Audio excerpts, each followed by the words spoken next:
All right, so it's time to talk about Ole Gunnar Solskjær, pros and cons. Mayank, how are you? I'm good. How are you, Derek? I'm good. So let's just do this screen sharing thing here. I sent out a tweet, I don't know, it was months ago. I can't remember because it seems like we've been in quarantine for a year. So Feels like it. yeah, I made this tweet. So we're going to look at the pros and the cons here. All right. Do you see it? I do see it. Okay, so here's my pros, and we're going to see if Mayank agrees on Ollie. So number one, seems willing to get rid of poor players or pull the trigger quicker when a player wants out. And I said I'm a big fan of that. Would you agree? I do agree. I think he's absolutely ruthless. He's shipped dead weight and even some big names. Lukaku, who did not want to be there, Alexis, who was underperforming, and he's actually the highest owner at the club and in the Premier League. So definitely agree with that.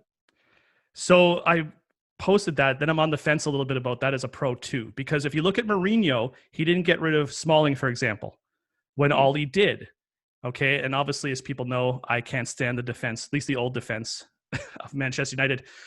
But I think Mourinho didn't get rid of Smalling because he thought he can fix him. He thought he could make him better like he did with John Terry, for example. And obviously, he failed at that. Okay, so I'm on the fence about this being a pro of Ollie as well, because maybe he just didn't think he could improve Smalling. And that's a sign of lack of confidence.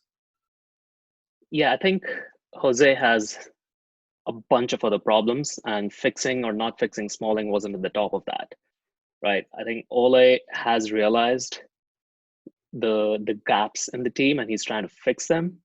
And I think if you even believe what Smalling said, Smalling wanted first team football. And with his form and with Maguire coming in and the current form of Lindelof, he was getting nowhere near that. All right, fair enough. Number two, I said understands the Manchester United philosophy of winning because he used to be a former player.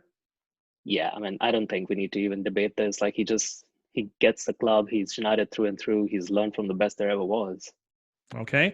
Has adapted well to injuries. So I think that's true because Pogba and Rashford both out. And although I have a problem with his tactics, which we'll get to in another video, he seems to have adapted well to that.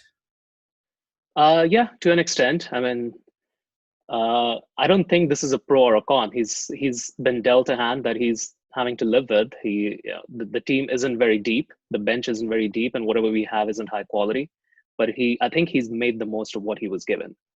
Okay, and last one here. My last pro seems to be very good to very good at keeping player morale up. This seems to be, I don't know, there's been a couple things said by Fred at one point a couple months ago that maybe could contradict that a little bit. But overall, I think he seems to do a good job. I think the players like playing for him more than Jose, but that's a very low bar.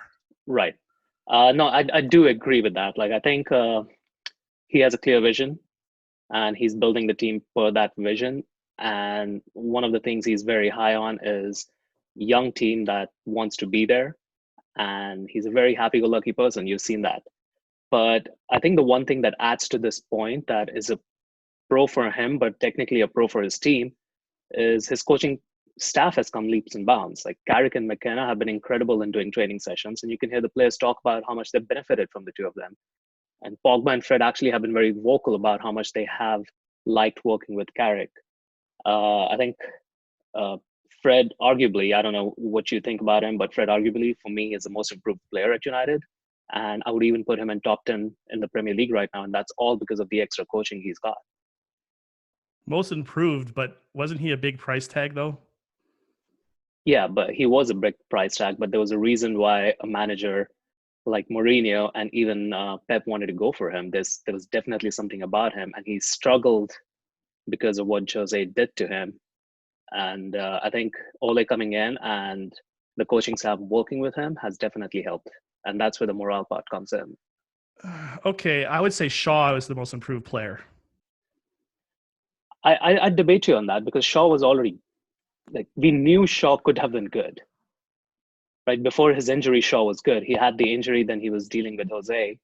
So we knew what Shaw could give us. With Fred, nobody had any idea because he came in and he was like, holy shit, why did we even spend 50 million on him? Like, we should have spent 5 million and send him on the championship team.